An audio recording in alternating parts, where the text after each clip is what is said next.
तो नमस्कार, मैं विपुल सिंह स्वागत करता हूं आप सभी स्टूडेंट्स का हमारी इस यूट्यूब चैनल स्टडी कैपिटल पर।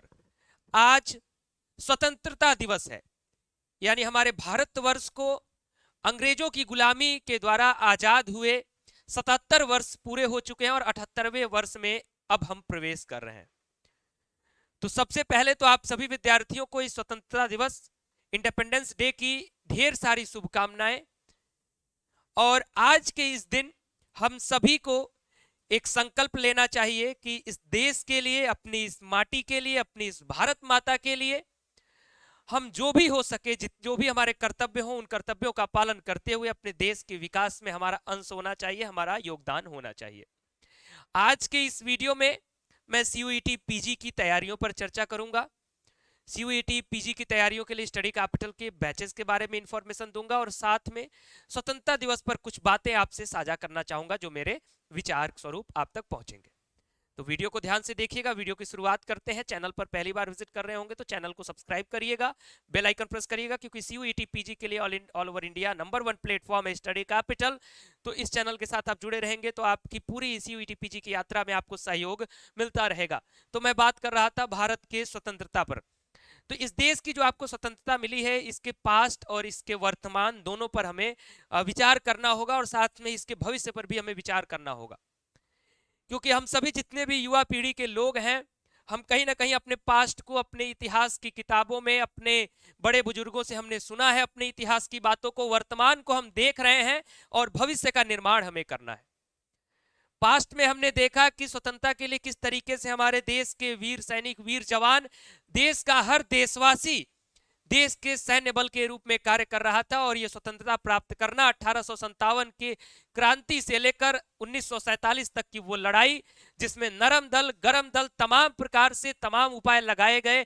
कहीं भगत सिंह की क्रांतिकारी योजनाएं चल रही थी, कहीं सुभाष चंद्र बोस अपनी ताकत लगा रहे थे, तो कहीं महात्मा गांधी अपने अहिंसावादी आंदोलन के साथ इस देश को स्वतंत्र कराने के लिए लड़ाई लड़ रहे थे। और लगभग 90 वर्षों की इस लड़ाई के बाद भारतवर्ष आजाद हुआ। लेकिन ये आजादी अभी हमारी तब पूर्ण होगी, ये आजादी हम तब अपने आप को पूर्ण मानेंगे जिसकी संकल्पना हमने अपने वैदिक कल्चर में किया है। भारत को हम विश्व गुरु मानते हैं, पूरा विश्व भारत को विश्व गुरु मानता है, लेकिन कहीं ना कहीं वर्तमान काल में हम इसमें पीछे हैं। पीछे होने के तमाम कारण हो सकते हैं। हमारे देश का, हमारे देश की संपत्ति का तमाम आक्रांताओं ने बहुत दोहन किया। चाहे आप मध्यकालीन भारत की तरफ चले जाएं, चाहे आप आधुनिक भारत की तरफ चले जाएं, जब तक अंग्रेज रहे देश में और उसके पहले जो सल्तनत आई, उन्होंने भारत की संपत्ति का दोहन किया और बाकी देशों का विकास किया। लेकिन फिर भी इतने सारे आक्रांताओं के आक्रमण के बाद भी ये भारतवर्ष खड़ा है और लगातार विकास कर रहा है, लगातार विकसित देश की श्रेणी में लगातार इतनी तेजी से बढ़ रहा है कि जल्द ही हम लोग विकासशील से विकसित की तरफ आगे बढ़ेंगे। लेकिन हमारी जिम्मेदारी क्या है इस देश के प्रति, हमारी जिम्मेदारी क्या है अपनी स्वतंत्रता के प्रति, हमारी जिम्मेदारी क्या है इस माता, हमारी भारत भूमि के प्रति, हमारी जिम्मेदारी क्या है इस तिरंगे के प्रति, यह हमें जानना जरूरी हो जाता है। हमारी जिम्मेदारी बनती है इस देश में हमें जो कर्तव्य दिया गया है, हमें जो दिया गया है कि आपको ये कार्य करना है। जैसे स्टडी कैपिटल के माध्यम से अगर मैंने ये बेड़ा उठाया है कि हम अध्ययन अध्यापन को मजबूत बनाएंगे, शिक्षकों के द्वारा शिक्षार्थियों तक जो शिक्षा पहुंचाने का कार्य है इसको मजबूत बनाएंगे, तो अगर हम इस कार्य को ईमानदारी से न करें तो कहीं ना कहीं हम अपने देश के प्रति गद्दारी कर रहे हैं। ठीक इसी प्रकार से अगर आप को अगर शिक्षा ग्रहण करने के लिए अगर आप लगे हुए हैं, तो अगर आप ईमानदारी से पढ़ाई नहीं करते हैं, आपके माता पिता अगर आपके लिए पैसे इन्वेस्ट कर रहे हैं कि हाँ मैं अपने बच्चे को पढ़ा रहा हूं तो ये हमारे लिए, हमारे देश के लिए, हमारे समाज के लिए कुछ अच्छा करेगा, तो अगर आप उस जिम्मेदारी का निर्वहन नहीं कर रहे हैं तो आप देश के लिए गद्दारी कर रहे हैं। देशभक्ति का तात्पर्य यह बिल्कुल नहीं है कि आप सीमा पर जा करके लड़ाई लड़े, सीमा पर जा करके खड़े हो जाए। पूरे जितने भी देशवासी हैं, हर कोई सीमा पर नहीं जा सकता। जितना योगदान सीमा पर खड़ा रहने वाले हमारे वीर जवानों का है, उनके योगदान को हम कहीं से भी तनिक भी कम नहीं आंक सकते। वो हमारे देश की सुरक्षा कर रहे हैं। लेकिन जरूरत देश के हर एक पहलू में हर एक व्यक्ति की है। अगर किसान अन्न पैदा कर रहा है तो उससे भी हमारे देश का विकास हो रहा है। अगर देश में अन्न नहीं पैदा होगा तो हमारे वीर जवानों तक अन्न नहीं पहुंचेगा।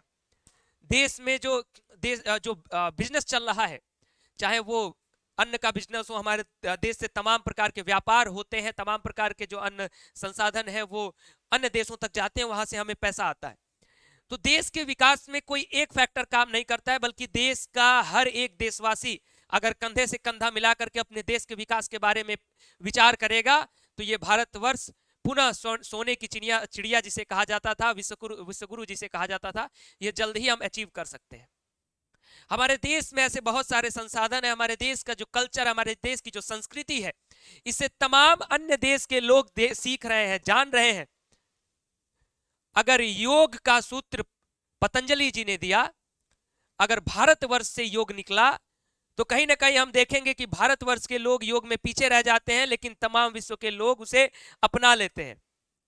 तो क्यों, हम योग गुरु तो हैं, हमने योग तो विश्व तक पहुंचाया। ऐसे तमाम फैक्टर्स हैं जो आप देखेंगे कि भारतवर्ष के पास बहुत सी क्षमताएं हैं। इन क्षमताओं के साथ हमें अपने निगेटिव जो एस्पेक्ट्स हैं, जो हमारे निगेटिव पॉइंट्स हैं, इस पर भी हमें विचार करना होगा। देश की शिक्षा व्यवस्था पर कितना कार्य हो रहा है, देश की शिक्षा व्यवस्था कितने सुधार में है, जितने भी विश्वविद्यालय हैं, जितनी भी यूनिवर्सिटीज है, क्या इनकी गुणवत्ता लगातार बढ़ रही है या घट रही है, इस पर हमें विचार करना होगा। देश की शिक्षा व्यवस्था के लिए बजट कितना आ रहा है, इस बजट पर हमें विचार करना होगा। देश की सरकारों को, देश के नेताओं को, देश की सत्ता को इस पर विचार करना होगा। और साथ में हम देखते हैं कि इस देश में हम अपनी भूमि को, अपनी मिट्टी को माता कहते हैं, गाय को हम अपनी माता का दर्जा देते हैं, माता का स्वरूप देते हैं। हमारी ऐसी संस्कृति, हमारा ऐसा कल्चर है। और इसी देश में हम देखते हैं कि महिला विकास को लेकर के, महिला सशक्तिकरण को लेकर के प्रयास तो जरूर हो रहे हैं, लेकिन कहीं ना कहीं कुछ ऐसे घिनौने विचार हमें देखने को मिलते हैं जो हमारे देश को, हमारे राष्ट्र को, हमारी इस भारत भूमि को शर्मिंदा करते हैं। तो हमें महिला सुरक्षा पर विचार करना होगा, हमें स्वास्थ्य पर विचार करना होगा, हमें स्वच्छता पर विचार करना होगा। तो ऐसे बहुत सारे पॉइंट्स हैं जो आप अगर विचार करेंगे तो आपको समझ में आएगा कि मैं अपने देश के प्रति अपने कितने कर्तव्यों का निर्वहन कर पा रहा हूं।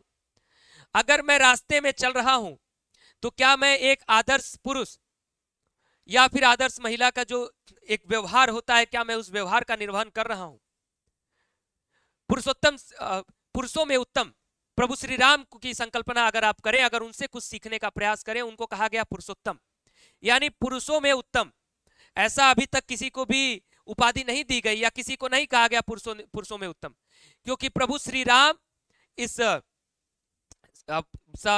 सांसारिक भूमि में, सांसारिक जीवन में रहते हुए उन्होंने जितनी भी जिम्मेदारियां हो सकती उन सारी जिम्मेदारियों का निर्वहन करते हुए हर प्रकार से अपने व्यक्तित्व को, अपने चरित्र को प्रूफ किया, बताया कि किस तरीके से किसी पुरुष का बिहेवियर हो सकता है, किस तरीके से किसी पुरुष का व्यवहार हो सकता है। तो ऐसे श्री राम की भूमि से हम सभी आते हैं, ऐसे श्री कृष्ण की भूमि से हम आते हैं, जिन्होंने प्यार का एक ऐसा संदेश दिया जो कि पूरे भारतवर्ष में ही नहीं, पूरे विश्व में उस तरीके के प्यार का संदेश आप नहीं देख सकते। आजकल के जो लवी डबी प्यार चलते हैं, हम इसको प्यार का संदेश नहीं कह सकते। ऐसे तमाम पॉइंट्स हैं। अगर आप शुरुआती दौर से अगर मैं विचार रखूं तो शायद वीडियो बहुत लंबा हो जाएगा और बातें भी बहुत अच्छी खासी हो जाएंगी। मैं बस इतना बताना चाहूंगा कि देश का जो विकास हो रहा है उसमें विकास में और वृद्धि होनी चाहिए, क्योंकि ये भारतवर्ष वैदिक कल्चर से ही विश्वगुरु रहा है। और मैं चाहूंगा कि भारतवर्ष जल्द ही वैदिक कल्चर से जो व्यवस्थाएं चल रही हैं वैसी व्यवस्थाओं से और भी आगे बढ़ते हुए, साइंटिफिक से लेकर के वैदिक, हम हर पहलुओं में आगे रहे और नंबर 1 रहे। बस इसी विचारों के साथ अभी के इस वक्तव्य को मैं समाप्त करना चाहूंगा। और एक सूचना आप सभी के लिए, मैंने कहा कि अपने अपने कर्तव्यों का निर्वहन करिए, तो हम भी अपने कर्तव्य का निर्वहन कर रहे हैं, आप भी अपने कर्तव्य का निर्वहन करें। और CUET PG 2025 की तैयारी के लिए हमने, चूंकि अवसर है, राष्ट्रीय पर्व है, स्वतंत्रता दिवस है, तो इसके अवसर पर आपको भी हमारे तरफ से कुछ गिफ्ट जरूर मिलना चाहिए। तो स्टडी कैपिटल के हर एक कोर्स पर 25% का डिस्काउंट दिया गया है। जो कोर्सेज की प्राइस होती है उस पर 25% का डिस्काउंट। तो आप स्टडी कैपिटल का ऐप डाउनलोड करें और वहां से आप एक कूपन कोड यूज करेंगे, आपको ऐप पर शो भी कर सकता है इंडिपेंडेंस डे। इस कूपन कोड को यूज करते ही जो आपके कोर्सेज की प्राइस जो भी शो करती है, जो फिक्स प्राइस होती है, उसके 25% डिस्काउंट पर आप इस कोर्स को ज्वाइन कर सकते हैं और पढ़ाई करिए, कर्तव्यों का पालन करिए। इस देश के विकास में इस देश का भविष्य आप पर निर्भर है, तो मैं उम्मीद करूंगा कि आप इस देश के भविष्य को और भी उज्जवल बनाएंगे। फिलहाल इस वीडियो में इतना ही। बहुत बहुत धन्यवाद। नमस्कार।